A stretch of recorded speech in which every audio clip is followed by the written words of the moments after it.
After we've been in the space so long, we're crystal clear on the fact is that almost always we can find some kind of solution and we don't have to own the problem.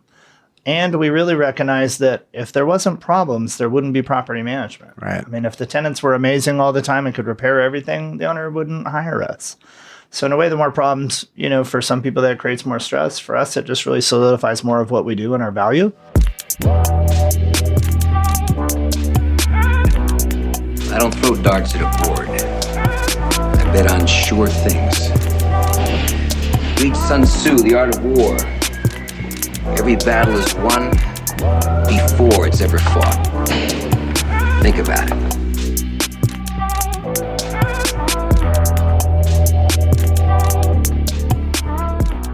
Welcome to another episode of the Profitable Property Management Podcast. Today I have Aaron Robertson on the show. Aaron, thanks for coming on. Absolutely. Thanks for having me. Aaron, let's give some background for our viewers. What market, unit, asset class? Can you just kind of contextualize what you do? Absolutely. So we run a full-time property management company out of Redding, California. Redding's an interesting place, about 110 miles from the Oregon border. We have about 110,000 people in our space, and then we manage 750 properties daily. Roughly about 50 of those are commercial, 50 multifamily, and the balance are all single-family homes. And how did you get into property management? That's actually a crazy story. I was in the restaurant business for almost 15 years in management, and I really got tired of working weekends. And property management really gives you the opportunity to get out of working a lot of weekends. So having small kids in the restaurant space, most days I would go to work and they'd be asleep, and I'd get home and they'd be asleep. Really just couldn't have that anymore. So I actually jumped off to get an opportunity to become an appraiser, and that didn't work out so well. So I jumped in and got my real estate license and then ended up in property management. What was the genre of restaurant? What kind of, was it fast casual? What kind of? Well, I ran multiple KFC units for some time, and then I moved into working with Darden restaurants and ran an Olive Garden for about 7 years. No, what were the skill sets that you acquired at that time? When you think about running a restaurant relative to running a property management business, what's the intersection in the Venn diagram there? I think two things. Really, people skills and customer service are probably the two largest that I learned working for a fine dining restaurant. Most people probably don't realize how intense the Olive Garden is as far as following their roots from Italy. It's pretty crazy, actually.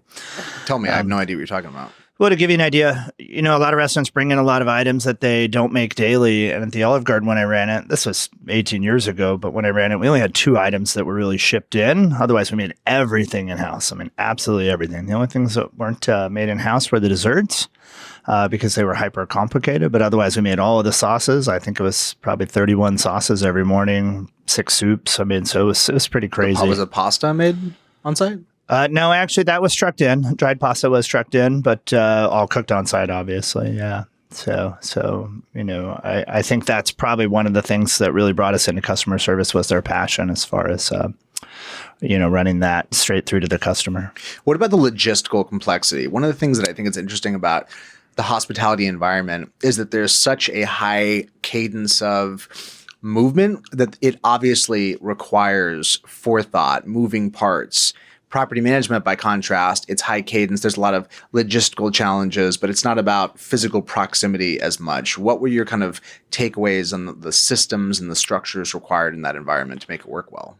Sure. I mean, running a restaurant really brings that into the fold, because you have to have a system all the way from the back door to the table onto the guests leaving out the front door. I mean, all the way from inventorying to ordering stuff and getting it all put away and then cooked and brought to plate. And then, as I mentioned, to the table. So, I mean, systems and more systems. I mean, we had a system for everything in that environment. What do people not know about what it takes to run a restaurant? Like, what's one thing that's maybe unexpected people wouldn't know? I think a lot of folks getting into that space maybe don't understand the amount of hours that are required to run a restaurant and run it well. I mean, you really have to be in the shop a lot of time. I mean, a lot of things are very tough to delegate out. So the dream of, getting to a passively run business is kind of a pipe dream running a restaurant? Unless you have a large one, I would say. I think if you have under, say, 100 tables, I think that would probably be pretty tough. To not be involved in it day to day. It may be possible to hire a general manager, but typically the profit margins in a restaurant are not as nice as other businesses due to product cost and labor cost. So it becomes a little harder to get in key players at the top due to expense. So you move from hospitality, do the appraiser thing for a minute, and then you jump from there into property management. What did you think you were getting into with property management? Sounded like a lot of fun, honestly, in the beginning. Didn't sound nearly as complicated. I think I wasn't aware of all of the laws. The education and training that you get a real estate license doesn't really encompass all of the laws and parameters and things that you have to follow. So I got a good lesson in that right after we got started. So it was pretty interesting. Did you get an audit, or what was the lesson? Oh, just the amount of times that you have to interact with your attorney on different situations and questions you might not know. And it's kind of interesting sometimes. I have a fantastic attorney that we've been working with for 17 years. And he's kind enough to send me all the civil codes that encompass something when he tells me something, which I really like, because then I can understand it. I do just democratizes it. I do just trust him, but I don't have to. I can also read back so that I understand it.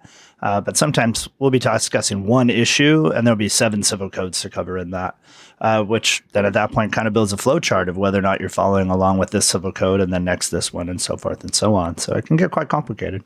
What is your staff size right now? 10 team members, 2 owners. Are you portfolio or departmental? Departmental. How many of those team members are stateside versus remote? All of them but one. All of them but one are stateside? Correct. Got it. Okay. What are your thoughts on some of the shifts that we've seen in the industry over the last 3 or 4 years? The industry has changed, accelerated. There's a lot of good things happening. Sure. What sticks out to you, and what shifts have been most relevant for your business? I think probably people coming into the software space and really wanting to provide tools and things that we can use. You know, when I entered 18 years ago, we had basically Yardi. Otherwise, you had to, format QuickBooks to help you in some sort of fashion, which it's not designed for that at all. So it's awesome to see so many software makers coming into the space and providing software. It's interesting. I helped a friend of mine launch a real estate company and build out some of his systems. And the amount of software available to a real estate agent handling sales is almost infinite. You could spend all day shopping for it. But in our space, you could spend a stiff weekend trying to decide what property management software you want and have demoed most of the best of them. So, glad to definitely see that coming into our space. And what are some specific use cases that you feel like were most pressing? There's point solutions for maintenance, for self-showings. Where have you gotten the most bang for your buck on that front of the emerging tech? I think one of the most labor-saving ones that we've been involved in is self-showings. I think really changed our industry. Previously, before we had, say, Tenant Turner or Show Mojo, the schedule, you had to almost have a full-time person if you were managing many vacant units. Which say 15 years ago, due to different market conditions, sometimes we'd be running 30 or 40 empty at a time. So full-time person to show them, full-time person to handle scheduling and moving those folks around. And when the inventory is high, sometimes you're in a situation where you might show someone 8 houses, 9 houses before they ultimately decide on one to apply for. So a lot of labor-intensive of processes there, which we're glad to move away from through technology. Mm-hmm. So I know one of the things that I know about you from our offline relationship is that you are a systems and a process guy, that you enjoy that. When you think about the contribution that you make to the organization, there's all sorts of things that you could be working on. You could be starting new business units. You could be doing one-on-ones with the staff, working on culture, systems and processes. Where does that systems process piece sit in terms of how you think about the priorities for the business and your specific contribution as the owner? 2 parts to that, I would say. That's, as we were talking before we started about Jillian handling a lot of the operations side of the business, that gives me the opportunity to work on what I feel is most valuable, which is the processes. We spend a lot of time with team members looking for direction in our organization on either how to handle a situation or how to move something around the board as far as a piece of the puzzle. And the systems oftentimes can get them into those habits very quickly, utilizing the same information that we would use out of our mind or our head. So I think that's super valuable. And I spend a lot of time on building the processes and then reevaluating the processes that we have in place for efficiency now. And so what kind of leverage have you gotten? I know that you adopted Lead Simple not that long ago. When you go down this path of making the investments and tech and workflow, it can be a pretty loose idea. Apply some tech, make things better, get more efficient. Did you have any specific things that you were trying to influence? Did you have any heuristics to think about how you would know that this was a good idea after the fact? Like, how do you QA if all this hassle is actually working or producing yield? Do you feel it out? Are there any metrics? How do you back into that? A few things. One, we do have metrics at our business that we track for that, labor efficiency rates and things. Coming from the restaurant industry, I'm really used to doing those sort of things. Love it. Almost daily, right? But really, team stress is one where you can see them. it's really been my opinion ever since I've been in the management world, property management and restaurant management, that, your team shows the most stress when they don't know what to do. And I think the processing systems that we use, we used Process Street prior, moved to Lead Simple. I think those really help get people the education they need for some of the smallest nuts and bolts of things they can become responsible for. Say, for instance, you ask someone to take care of a task and they're not 100% on it, but all of the directions are right there for you. Similar to the way it was in the restaurant world where, if you needed a recipe for a dish, you just go get the recipe card. You didn't have to know how to make it. You had to know how to find the ingredients and read and follow directions. And I think the processing softwares really help with that, in my opinion. It's part of why I'm so passionate about having those, is because really my goal was to get the training baked into it. As a matter of fact, when someone starts with us, their first day, they spend an entire day after their tour of the facility in a processing software, going through doing some fun things and some workload items to get them around the office, talking to the team, scheduling appointments. And those sort of things. But that means effectively I can start somebody on day one and I don't have to dedicate another team member with them side by side for that full day. Only about an hour and a half. So you're saying your orientation is kind of stored inside of there. Absolutely. Got it. Okay. So in terms of staff member buy-in, that's always a really interesting conversation to me. There's the compliance, i.e. you're going to do it because I tell you to. There's working with people that just kind of get in intuitively, and then there's something in the middle. How have you managed buy-in? A couple of things. We have a meeting every morning for 30 minutes with our entire staff where we talk about changes and advantages. Many of those advantages they bring to the table, and then Julian and I work on building those out. So oftentimes, if it's their idea, we have their buy-in already because it was their idea. But we still do suffer from, perfect example, we were making the switch from Process Street to Lead Simple, which in my mind both do very similar things, right? One of my team members, because of the excitement on some of the new things Lead Simple can do that Process Street can't, somehow instantly got that in her mind we were attempting to eliminate her position. It's kind of a weird fear to grab out of nowhere, especially, but I think that might have been maybe a default in our educating them that, one, the products were very similar, one being much more efficient. But really just scheduled a sit down one-on-one with that person and said, hey, here's the thing. We hired you for your mind, not to move paper around a desk very quickly. And brought them back to reality that's what I need them for. The critical thinking processes, not the, scan this item and get it sent to property owner A is not as useful a task if you're going to depend on someone for their brain. And there really is an elevation of the human touch when you can do more of the banal with technology. You can actually put people in a more elevated position doing more noble, worthwhile work. And that requires explanation. But I think with explanation, it's actually a really exciting conversation. Agreed.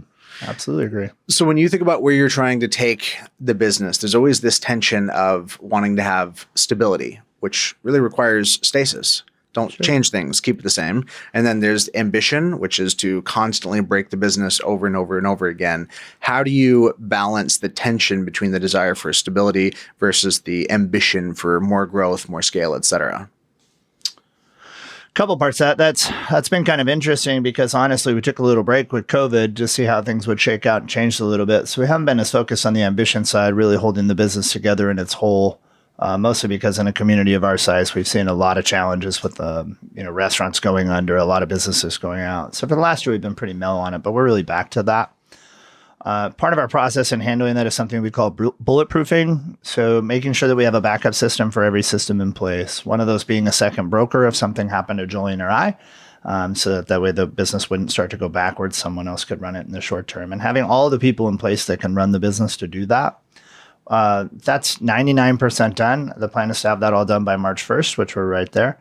And then we'll move to the ambitious side. And I have a couple key players in place to help me get some offices open in some other regions for growth. This is interesting. This reminds me of Nassim Taleb's barbell strategy, which is to say you should focus on the duality of, on the one hand, don't die, downside protection, don't lose money. And once that's covered, you should pursue as far in the other direction of the upside, the top line, et cetera.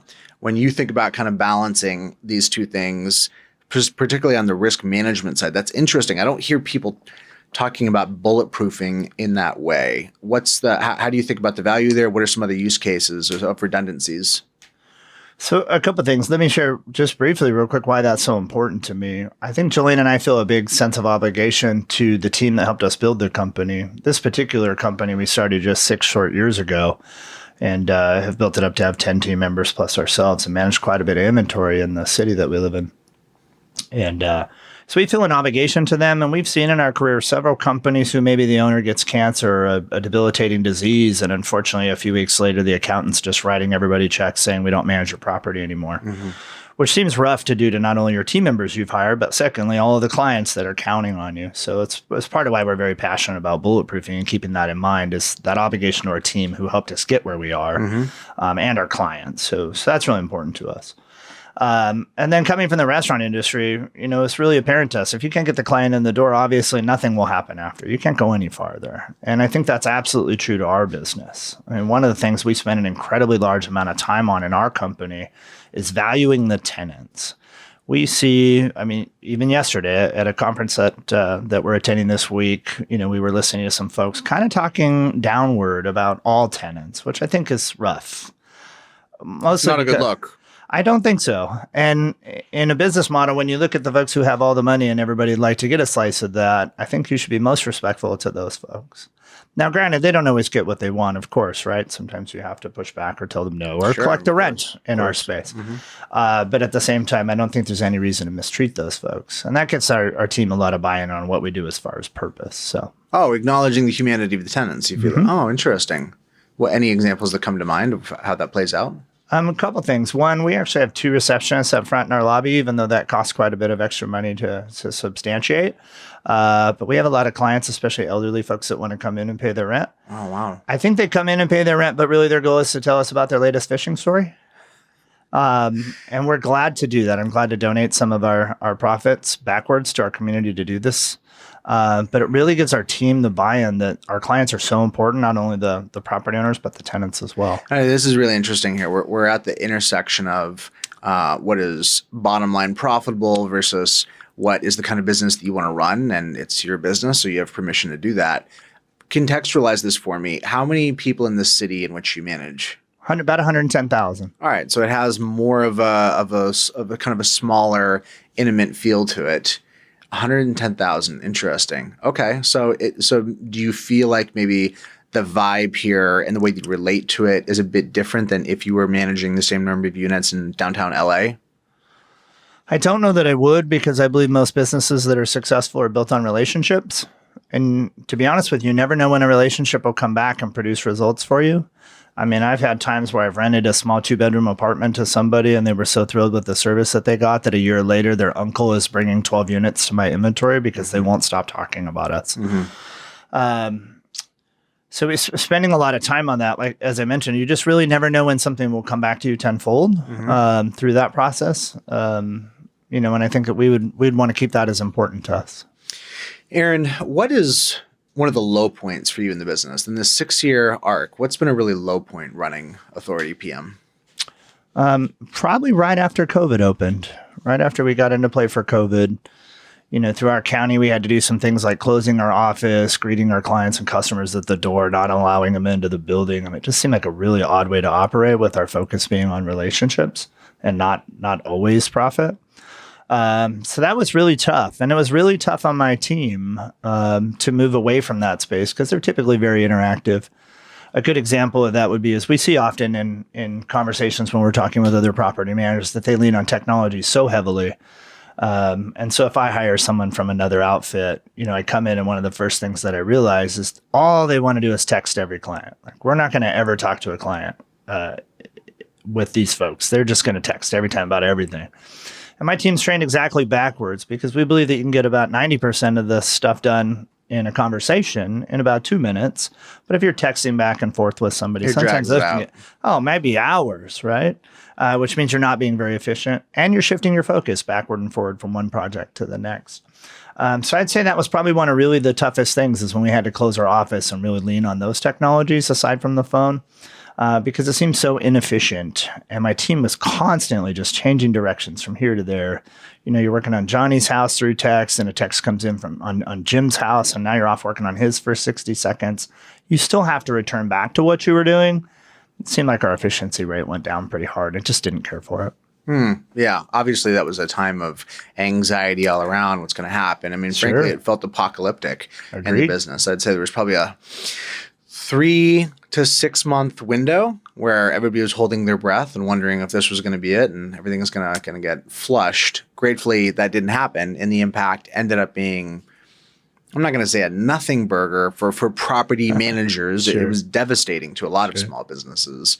But for most small businesses, for most residential property managers, it was very much a recoverable situation that they were able to push through.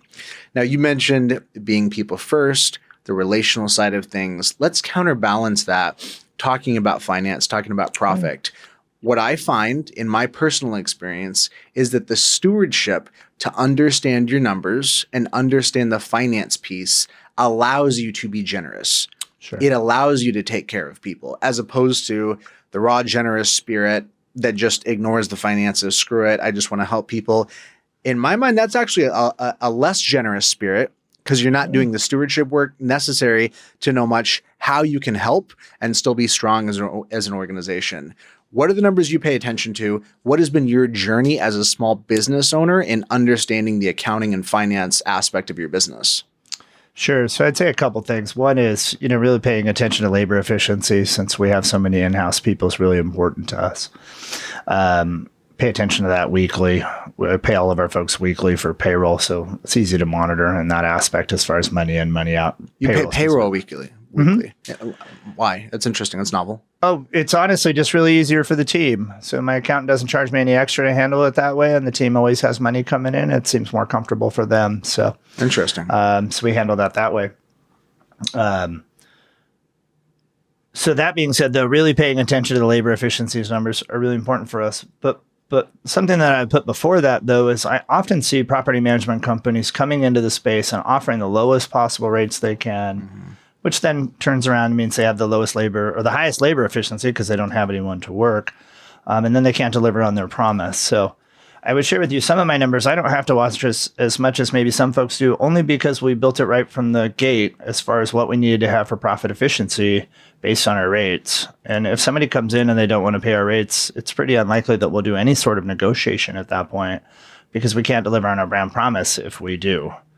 You need the margin to deliver the quality of experience you're committed to. Absolutely. So that we can do, a perfect example, as I mentioned, we manage about 750 properties. I have a friend in our space back home that manages the same. We have 12 people to do it. He has 4. And I don't know that they use virtually any technology. If you pop on their website, it's literally one page. It's their logo and their vacancies. And they're not doing very well. And each time I talk to him or a member of his staff, they look or sound so incredibly stressed out. I'm sure they convey that to all their clients. So I think that's a really tough situation in that case. So we try to avoid that by having the right pricing up front. But definitely labor efficiency is one that we watch. Income versus doors, so we can track some of the ancillary services that we do. Let's talk about the pricing side of things. Sure. What is your pricing structure? Is it tiered? Is it flat fee? Is it a percentage? Two parts to it. Flat fee as far as base pricing for management monthly.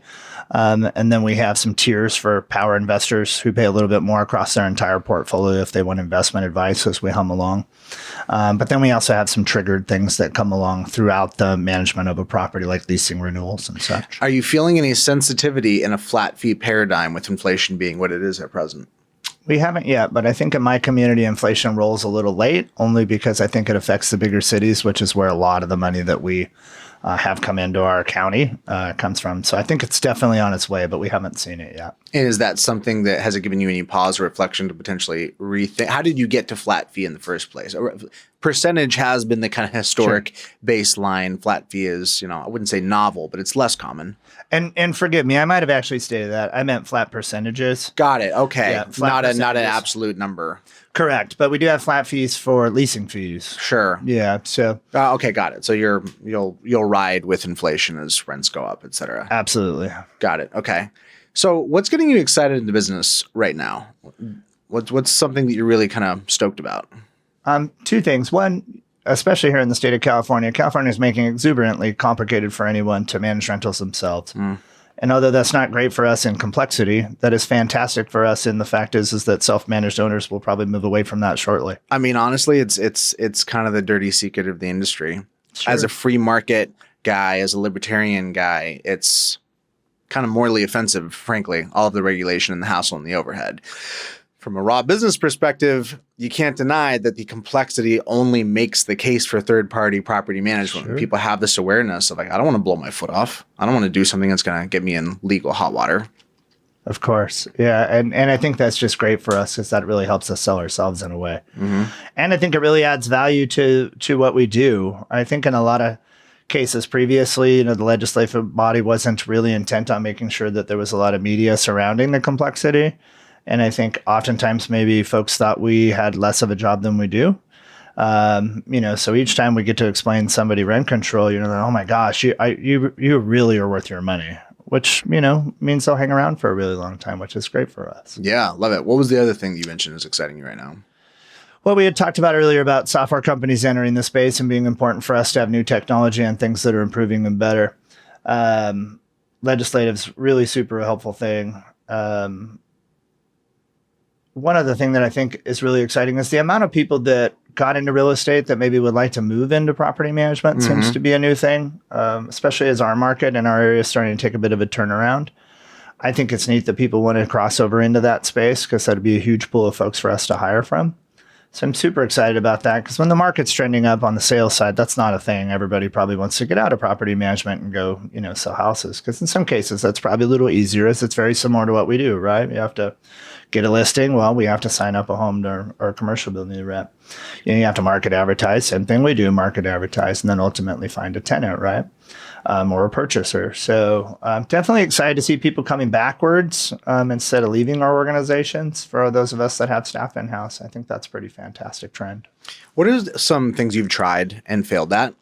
Have you had any shiny objects of projects or programs or ideas you had at a conference that you tried to roll out and it just fell on its face? Not anything that as far as something maybe I picked up at a conference, but I would tell you, I've tried to copy some advertising ideas. Say for instance, billboards are really prominent for sales agents in our city. And I tried that to the tune of about 20 grand that produced next to, I don't know, any results. Really. Ouch. I was just baffled that it produced no results, right? I mean, even if it was $1,000, I could at least track how bad it was, but we really couldn't track a single lead from them. So that was a flat nose moment that hurt. Did you use a custom phone number in the billboard? We did. And no calls? Nope. No calls. No. None. Oh, no conversions is one thing, but no calls? No. Wow. No. Ouch. Yeah, that's why I said that was a real flat nose moment. And it was partly my own fault too. Sometimes when you see the shiny object and you go for it, right? I have another friend that sells 100 houses a month in our community, does a lot of billboards. But, when you're selling 100 houses a month, right, you can buy billboards all day long, even if they don't produce results because you have a lot of extra cash laying around, right? Yeah. And to that tune, you probably have somebody managing your advertising budget for you at that point, which believes in that. But when I went to talk with him about my failure, he was like, oh, I wish you'd seen me sooner. Because we only do those for name recognition, really no other reason. Oh, wow. And as a property manager managing 750 properties, 20 grand in billboards is a lot of cash to devote to one advertising item to produce no results. So that was a flat noser. Yeah, that one hurt. Yeah, that sounds painful. Aaron, you strike me as somebody that is happy in the business. I get a vibe of contentedness from you. How do you think about defining success and giving yourself permission to feel successful as opposed to constantly being under the weight and the pressure of an ambition that never really gives you permission to turn it off? I would share this, I am a very happy person and I like to be comfortable where I am. I chose the space, so I put myself here. And if I didn't like it, I'd probably go do something else. But one of the things I really enjoy about property management is what we really do matters. When you're in the restaurant business, if somebody doesn't come in for dinner, right, their life's not changed, right? But when you've helped a family, when you've been in the business as long as I have, and you've seen them rent out of high school their first apartment, and then later they get married and they're renting their first small home, and then they're having a child and they need a bigger home, and you've moved them 3 or 4 times, always helping them through their journey. And that's a pretty magical thing that we really like being part of. And unfortunately, in our community, we've had a lot of Armageddon type events. The car fire was in my hometown, lost 1,100 homes. We had Snowmageddon, which was the first time we had ever had about 2.5 foot of snow in 4 hours. And it dropped, I think it was something like 35,000 trees in our community, blocking almost every street. And we were one of the only property management companies to go to the office and start working and help people get into homes that were that because their home had been damaged. And that's pretty rewarding. And on a lot of jobs, as I mentioned, like the restaurant business, if somebody doesn't come in for dinner, that probably is not going to change their life. But when someone just lost their house and, it's Sunday and you're helping them get into another house, that's a pretty great thing. So I really enjoy that what we do matters. Yeah, the meaning that you assign to the work is really influential in the way that you relate to it. One of the speakers that we heard made the comment that the way that you talk to people is a reflection of how you view them. Feels like a somewhat pedestrian sentiment, but it was a great reflection to me to audit my communications and the underlying relationships I have in some aspects of my communication that I feel like are suboptimal. The things that you're talking about making an impact on the community, is that something that something you intuit? Is that a feel, or is that like a proactive, explicit conversation that you have with your staff? No, it's proactive all the time. It's funny in the interview process, which I just interviewed another team member last week. And he said, "Do we ever have to work weekends?" And I said, "Absolutely, if our community needs it." And he said, "I don't understand." And so we talked about Snowmageddon, which is an event that he lived through. And he said, "Oh, I get that." I said, "So we had to come in and evaluate a lot of homes. We had homes that were crushed by trees. We had to move people around. We had to do a lot of things." And he was really surprised by that. So that actually starts in the interview process typically. When we start talking about how we can be there for our community. Yeah, that totally makes sense to me. So going forward, in terms of where you're trying to take the business now, you mentioned that during COVID, you're focused on stability. As of now, what is the vision for the next 12 to 24 months and where you're trying to take the business? Two things. From the very beginning, we designed it to be 100% repeatable. So all of our systems are documented, processed, so we can move them from one space to another. So we're looking to probably open in another city. We're quite confident that we could open an office and be full blown in 30 days, ready to go. So we're very excited about that. We have some cities that we're taking a look at right now in California that are close to Reading that we're going to probably take on in the next 6 months. So that's one thing. And then Joy and I are also launching a coaching company for property managers that are in the space between 500 and 1,500 units. That aren't the bigger property managers, right? Because we know that when we go to conferences and things, there's a lot of talk about technology. There's a lot of talk about processes, but there's not a lot of talk about how running your business or how to involve yourself in the community or how to really make it happen on all of the smaller nuts and bolts. We have 3 coaching clients now that we handle, and one of them's got close to 300 units, and we've been able to really turn his apartment complex that's closest to our office from just a standard apartment into a real community and dropped his vacancy rate by 12%. And it's almost 90 units, so he's really happy with the results on that. And then that's also allowed him to push up all of the rents in that space, increasing profit without creating extra turnover. So that's our next goal. So when you talk about potentially expanding in other markets, will this be a back office model? How much will be done back at the mothership versus at the new office that you set up? Ideally, none of it. That way we can have it a one-off and then sell it if we choose to. None of it will be done at the back office, or none of it will be done? At the home office, so say out of our Reading office, none of the tasks would be handled there. It'd all be deployed at the new location. Oh, fully decentralized. That's a little bit contrary to the predominant thinking of like kind of centralized, have a hub and spoke kind of model. What are you thinking there as far as the contrast? A couple things. We wanted the ones that are away from our community to be repeatable and sellable, which, if they're intertwined into your own organization, it's hard to do a break off very quickly. Mm-hmm. Someone can't purchase and come in and just take that over. It's tougher. Mm-hmm. So as an example, right? So we'd have a separate Affilio database separate from the one that we're operating out of, so they wouldn't be intertwined. I actually learned this from another person that I do some coaching with who set his entire organization up that way accidentally. But it works extraordinarily well from his perspective because some of his units are in different states. And so he never has a crossover for legalities between his staff because technically where you're sitting when you handle the work in some cases is where the state wants to obligate you to their laws. So that's part of how we made that decision, that we keep them crisp clean away from our office. So. So when you talked about having the systems and the process to be able to scale up a new office in 30 days, that's a pretty short timeline. What are some of the processes or the structures, the infrastructure that you're most proud of that you feel like enables that? Well, one is let me back up for just half a second. Twofold. One, we're going to have a checklist which is so in depth that's been built for opening of the new office that you could virtually place basically an Amazon order and lease the space and we'd be open once all those items arrived. We have a local staffing company who's put together a module for other staffing companies so we could lean on another staffing company to handle the hiring under the same hiring processes that we do. And I think that's probably going to be one of the most powerful things because that'll be our biggest challenge, right? Leasing the space is a weekend event. Right. Getting the Amazon order. I mean, if you're lucky, Amazon Prime 2 days, if not 3 to 5, right? To get all of your items in, like desks, computers, all of the things that you need. And it's interesting because the list joins creates actually built all the way down to the decorations an office would have. So that way it'd be fully open in 30 days. And she's a master at that. She did that with our last office and our move. I mean, we basically closed on Friday. We're back open on Monday, and the new office was basically dialed in, giving us that ability. And then the checklist and processes is for hiring the new staffing company in that location, I think will be what really sets it in motion to happen. Because as long as they can accomplish that in the 30 days, you'd be fully staffed and ready to go.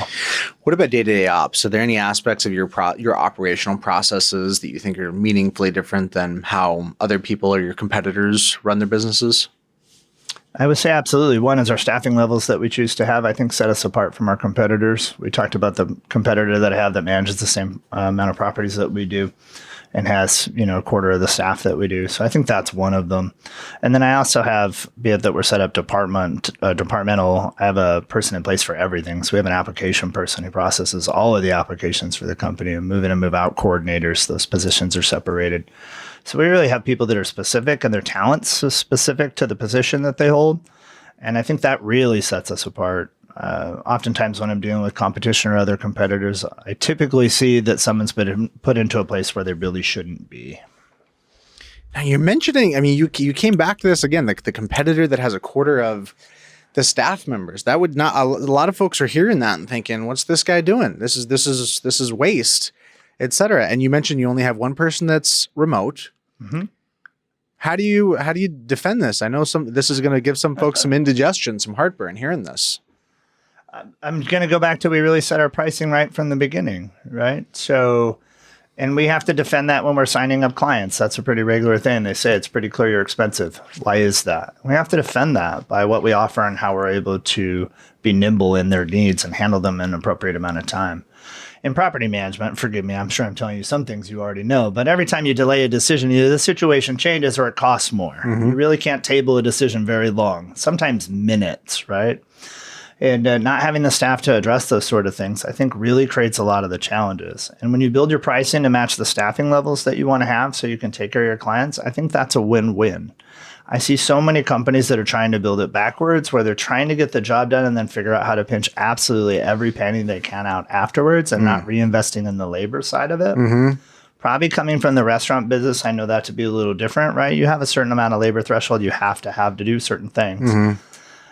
And to that point, I think when you over leverage technology in some fashions, perfect example, I have a nice process built to follow up with somebody about getting them signed up for automatic deposit.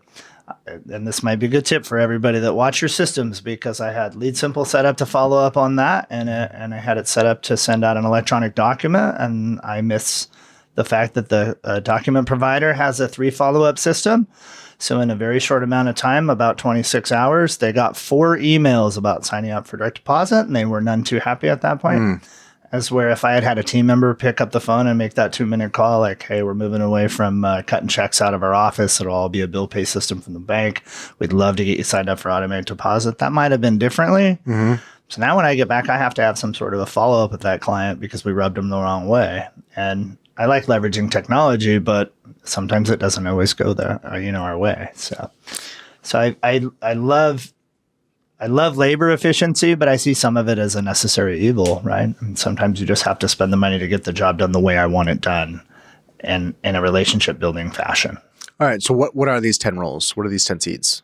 For the company, so we have 2 receptionists. We have a full-time person to handle applications. We have a full-time marketing coordinator. We have a full-time move-in coordinator, move-out coordinator. I have a full-time leasing coordinator. I have a full-time showing representative, and then Jillian and I are both there, and a full-time office manager. And this is on 600 units. 750. 750. Yeah. Got it. Okay. And the one remote team member, what's their role? Marketing coordinator. He handles all of our social media. And did you feel, remote has become such a thing? It's almost like we're past the hype cycle on the remote side of things. Did you feel like, and you only have one of those, was there a hesitation there? Did you feel like a tension between hiring remote versus this idea of being in the community and for the community? I think the tension that I feel specifically for that is it's very difficult to include the remote team member in a lot of the things we do. And sometimes that makes me feel a tad guilty, right? Say we're going to go out on Friday night with the team and do axe throwing. Well, he's not going to come up. That doesn't work. So I feel trepidation about that. That bothers me to have somebody on the team that I can't include 100%. So we do some other things to combat that, special for that individual, but that's bothersome to me to not include them fully in the team. I would tell you, as our first remote team member, he's been with us almost 2 years, so I was very nervous about entertaining that idea. There's a huge trust factor that you have to have.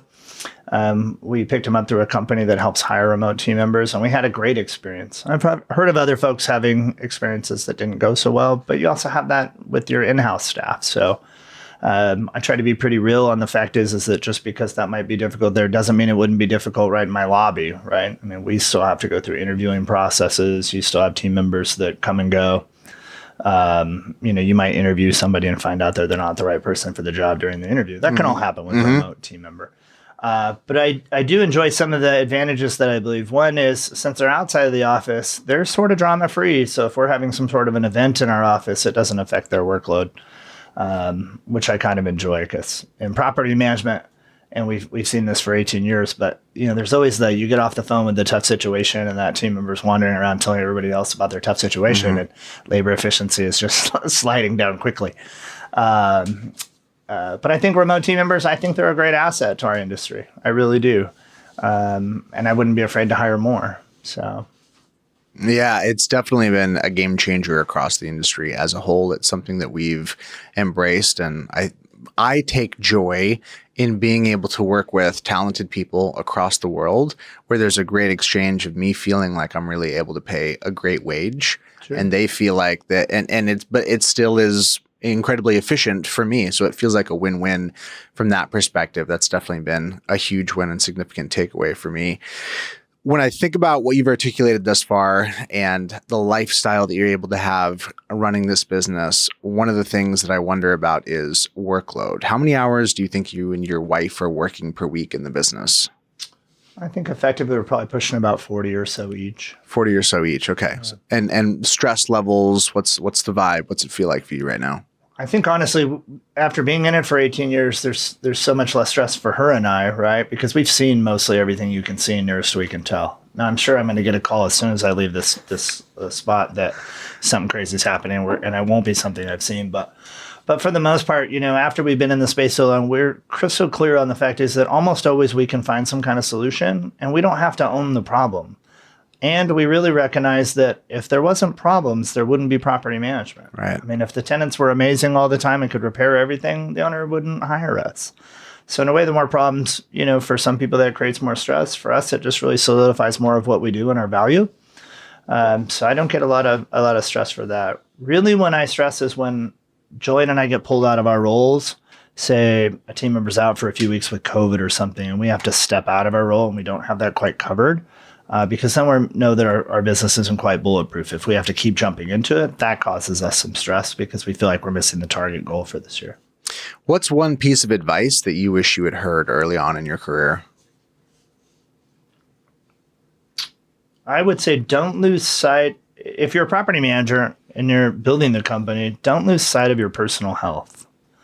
I think in the beginning, Jillian and I were working so hard to get it launched and off the ground. I mean, 80-hour work weeks, not hitting the gym anymore, not doing the things that we should be doing, eating terribly because you're picking up food that's close to your office instead of bringing lunches or things. I think that probably would have been it is you really have to manage it in such a way that you go and you do the hard work, but you still have to step back and enjoy your life so you don't lose your mind. Because that's, we hit the grind pretty hard when we launched it. When we talked about it, we started 6 years ago, but we started with 0 doors. I mean, rented an office and launched it with 0 doors, and to get to this point. But in the beginning, just 80-hour work weeks, which I think if I could go back, I don't know that was the most efficient way to do that. A lot of maybe working harder, not smarter. And there is a certain aesthetic to some people feel like if you work hard, you'll get there. And that's not always true. There's some projects at our business that I've worked really hard on, like the billboards, getting all that done, picking the perfect ads, and I got nowhere at all. And, the hard work, I could have doubled the hard work. I think, unfortunately, the results would have been the same. So I'd say really just don't lose sight of the rest of your life if you're launching a company or building it, and make sure you create some space in between the two. I think it's just hugely important. And I think it'll give you clarity when you step away. Some of our best ideas are not when we're at the office, when we're having lunch, or it's Saturday and we're having a conversation. So, maybe also best to take some time away when you're doing your planning sessions and not try to handle them during your workday. Or, me working with my spots is kind of different because we just walk across the office. Hey, come here. I got to talk to you about this idea, right? Taking some of that outside the office, so it's a little separate too, I think would have been really good for us. Yeah, it makes sense. Yeah. My reflection is that there's a combination of mourning and joy to find out about the disconnection between effort and outcomes. The mourning is, man, like that was the crutch I was leaning on, is I was willing to work 80 hours a week. Sure. And I was hoping that would be enough to get me what I wanted. The joy is, wow, what if I could have amazing results and it was not connected to my effort? And this becomes very obvious at scale when you see people running things at 100 times the size of what you're doing. No one's under the illusion that person is working 100 times harder. Sure.